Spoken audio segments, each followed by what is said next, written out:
Quand on se fait soigner à l'hôpital pour alcool-drogue, est-ce que c'est pris en charge par l'État ou tout est à notre charge financièrement? Alors déjà, avant de te répondre, t'as que des bonnes questions, toi, dis donc.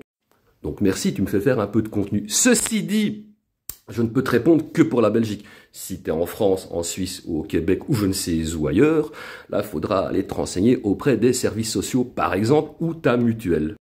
Alors en Belgique, comment ça se passe si on est en ordre de mutuelle?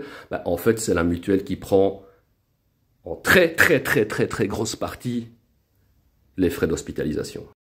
Je dis en très grosse partie, parce que moi, par exemple, j'ai été rechercher une petite facture pour pas dire de bêtises. Il y a une facture, un mois, si la mutuelle n'intervient pas, c'est 11 000 boules.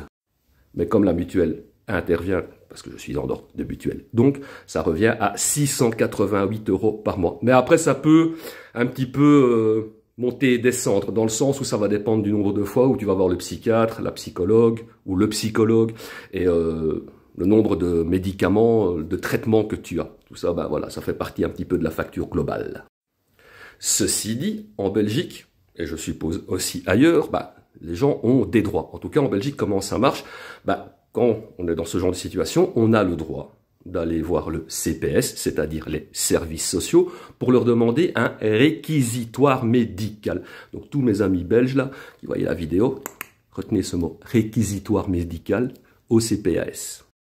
Et si le dossier est accepté, c'est le CPAS qui va prendre en charge la partie que la mutuelle ne te rembourse pas, quoi. Donc les 688 € fois je sais pas combien, là, 9 on va dire, c'est le CPAS de ma commune qui va le prendre en charge. Alors là, j'entends déjà des gens dire « Ouais, t'es un alcoolique, t'as voulu te faire soigner, t'es un toxicomane, c'est pas à l'État de prendre en charge ceci, cela, gna gna gna gna gna gna. » Point manchot, ça m'en touche une sans cuer l'autre, parce qu'on a des droits, on a le droit donc de les faire valoir. Mais je précise quand même que c'est pas à chaque fois bingo. Moi j'ai eu du bol, ça a été accepté. Parce que j'ai quand même été entre guillemets à plaider ma cause, leur expliquer mon projet global dans, je veux dire, mon recouvrement de santé, et voilà, le dossier a été accepté. Et en plus, on reçoit ce qui s'appelle une carte médicale, c'est-à-dire que dans une pharmacie bien précise et chez un médecin bien précis, on peut aller avec cette carte médicale. Et là, le traitement qu'on a, ça revient à que dalle, pot de balle, quasiment. On paye très peu. Et les soins médicaux, donc chez le médecin attitré, je pense que ça revient à 1 €, un truc du style.